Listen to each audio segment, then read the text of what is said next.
Hey folks, Randy here with Dual Cut and Trim. So, a question I've gotten a lot and I've seen asked a lot is how do you get customers to put their credit card on file? And I wanted to answer that question because we are a credit card on file only company. We have a couple customers that are grandfathered in on our old system, and we have a couple we're a little bit more flexible with commercial clients as far as how they pay us, but I think it's literally safe to say we are either 98 or 99% of our customers are credit card on file. And so I wanted to tell you how I did that. There was a little bit of a learning process here, but this video will help you if you're trying to make that switch. So when we first started, what we did was we were just, however you wanted to pay us is how we were fine with you paying us. Cash under the mat, check in the mail, PayPal, Venmo wasn't a thing yet. Just however you wanted to pay us, you could pay us. Didn't matter. You want to pay us after every service? Want to pay us once a month? That's fine. It was fine. The problem was cash flow. Because, in the beginning of your business, man, cash flow is a huge thing that you got to get under control. And I didn't. So a couple months into my first season, I realized I wanted to do credit card on file. I had been following Lawn Care Millionaire for a while at that point, and his business software, Service Autopilot. I knew that you could keep cards on file and charge them after each service, and I had a friend of mine that used Service Autopilot, so I switched to Service Autopilot, and so now I could keep credit cards on file and charge them after each service. I was using Yardbook before, and I believe Yardbook has that functionality now, but in 2016 they didn't have it yet. At least in June of 2016 they didn't have it. So I switched to Service Autopilot, and now I was officially going to start accepting credit cards, or keeping them on file. So I really wanted to move everybody on that system, and so I wasn't sure how to go about it. So what I did was all brand new customers. I don't think I even did that. No, you know what? No, I kind of gave everybody the option. I didn't require credit cards on file until 2017, I think.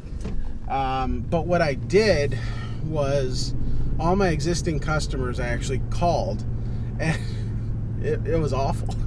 Because I was calling them and I was like, I'm trying to put a positive spin on it. And I'm like, hey, this is Randy with Dual Cut and Trim, and we wanted to tell you about an exciting new payment option for your account. You can now pay with credit card on file, and we'll charge it after each service. Does that sound like something you'd want to do? And the overwhelming response was, no, why would I want to do that? And so, a couple people did switch over. There was a couple of folks that were like, perfect! That means I don't have to think about you at all! Yes, sign me up! But most of the folks were like, no. But then once it was time to, when the next season started, I needed a way to start getting customers to sign up for the credit card on file, and just do that. But I just wasn't comfortable telling people, so I needed to figure out a way to for them to find out and just go with it. And so I kind of relied on something I've learned, as in life, which is if you don't want it to be a big deal, don't make it a big deal. So what I did is when I was signing up customers, whether it was on the phone or over email, no matter what, you have to accept an electronic service agreement with us. And so what would happen, let's just say if somebody called, I would say, you know, all right, so-and-so, yeah, stay on the phone for a second. We'll figure out what your price is. Okay, your price would be $35 per cut. And they say, perfect. And I'm like, great. I'll send you the service agreement here in a couple minutes. Follow the steps in that email. We'll get you on the schedule. Great. And we hung up, and we never even talked about payment terms. And so then when I sent them the service agreement, you know, they click on that service agreement, and there's a description: lawn mowing, service date, we'll say Tuesdays, payment. In that payment section, it said payment via credit card on file at time of service, and then in parentheses in italics, directions for putting your card on file will be sent automatically once agreement accepted, or something along those lines. And that's how I handled it. Just didn't bring it up, just didn't make a big deal. Just like, this is how we do it.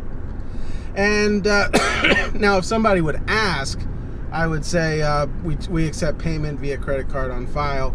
And you know, there might be a conversation there, but you know, I just never brought it up. And so I stopped making it a big deal. And the thing is, when you stop making stuff a big deal, it stops becoming a big deal to you. So then after like probably a month of doing that, payment via credit card on file and requiring customers to have a card on file, it stopped being weird to me. So it started becoming a thing where if a customer was like, I don't want to put my card on file, I was like, all right, that's fine. I have a list of options in your area of, you know, great companies that might be able to serve you better. And just handle it like that, because I don't want people that don't want to pay that way. So that's how I've handled it. And, you know, I mean, I haven't had any shortage of customers as a result of it. I mean, you know, the last couple of years, we've been running well over 100 customers, active mowing customers per year. So, I mean, things are going well. So, that's how I handle it. Just don't make a big deal out of it, you know? If you don't make, if you make it so something's not a big deal, it won't be a big deal. It's just the easiest way to do it, man. So, this is Randy with Dolan Cut and Trim. I hope this video was helpful to you. Have a good one.